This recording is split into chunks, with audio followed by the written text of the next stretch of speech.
Hey everybody, I do a little bit different video today. I want to do one that's in process.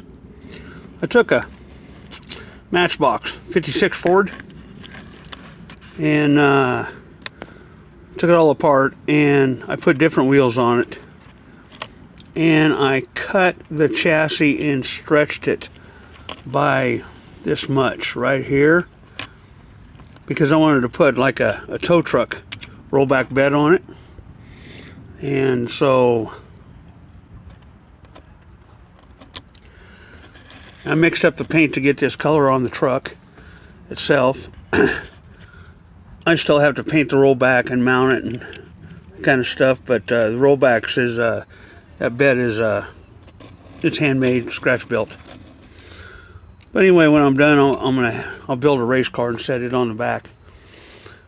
So that's one that's in the works.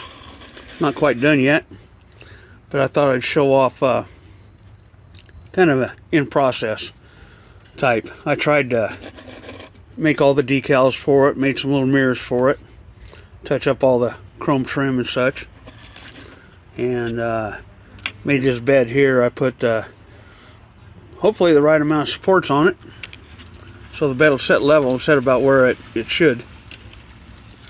So yeah, we're in progress. We'll have this done sometime soon, I hope. Get it off the workbench. So hope you enjoyed that. Be sure to subscribe